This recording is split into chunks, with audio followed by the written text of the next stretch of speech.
আসসালামু আলাইকুম সবাইকে। এখানে আমাদের মা বোনেরা উপস্থিত আছেন।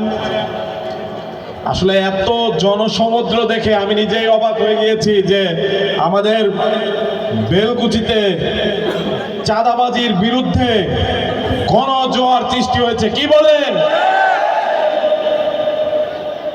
আজকের যেই নির্বাচনী জনসভা আজকে এই মাঠে অনুষ্ঠিত হচ্ছে, আপনাদের প্রত্যেকের মনে রাখতে হবে আজকের যে এই নির্বাচন কেবল নির্বাচনে সীমাবদ্ধ নয়।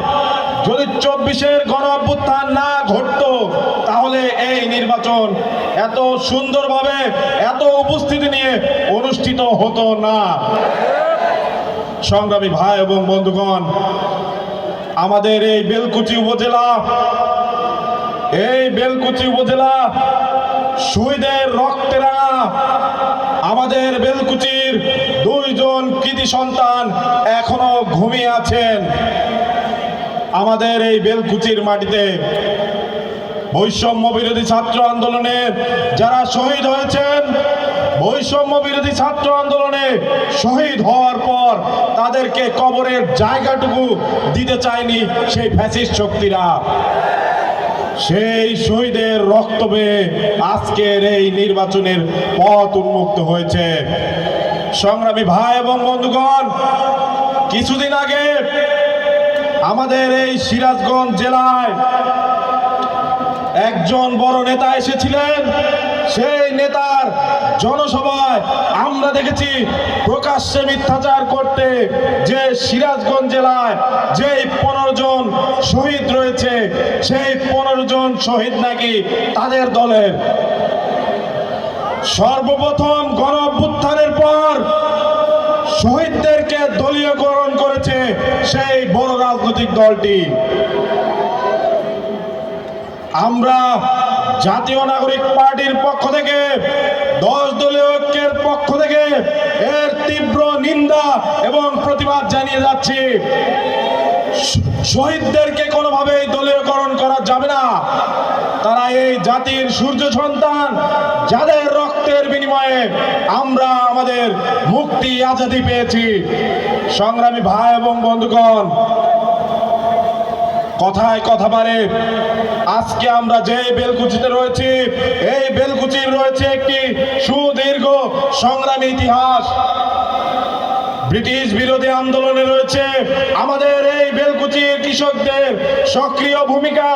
আজকে বেলকুচি এবং উল্লাপাড়ার যে সংযোগ স্থল কৃষকগঞ্জ বাজার, যেখানে দাঁড়িয়ে ব্রিটিশদের বিরুদ্ধে ডাক দেওয়া হয়েছিল কৃষক বিদ্রোহের।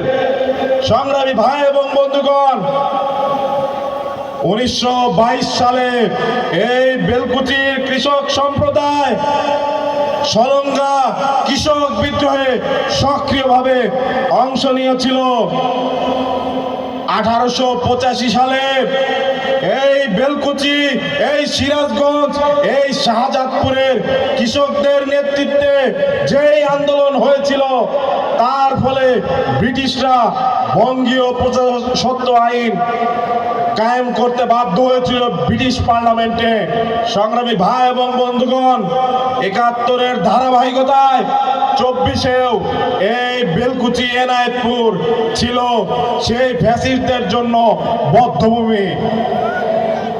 সংগ্রামী ভাই এবং বন্ধুগণ, আপনারা জানেন সামনে নির্বাচনের আগে আজকে দেখতে পেয়েছি নিউজে একটি বড় রাজনৈতিক দলের নেতৃবৃন্দ বলছে 12 তারিখ পর্যন্ত চাঁদাবাজি আপাতত বন্ধ রাখেন।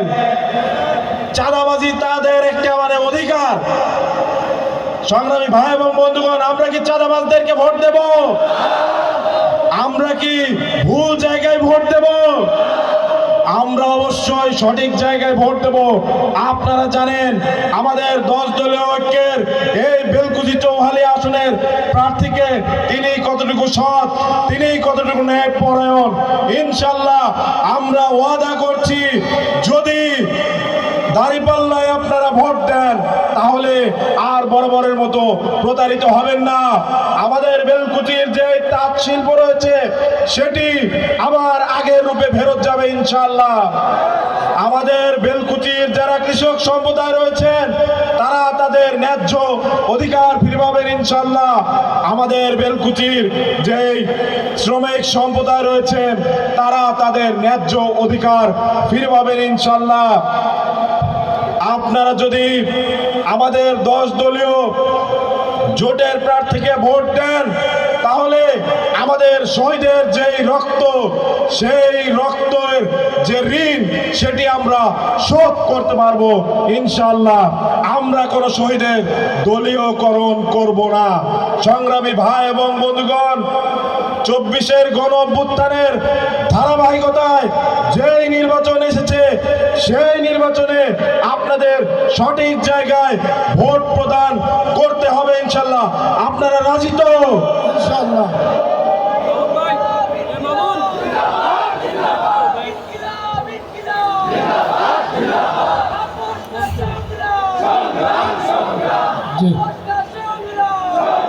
ধন্যবাদ সকলকে। আপনারা আপনাদের যে ভোট যেই আমানত সেটি প্রত্যাশিত জায়গায় দিয়ে আপনাদের নিজেদের অধিকার বুঝে নেবেন।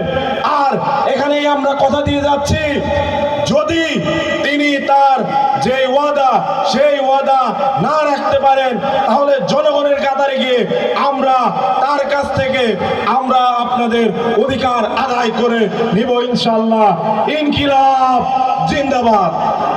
ধন্যবাদ প্রিয় মাহির সরকারকে।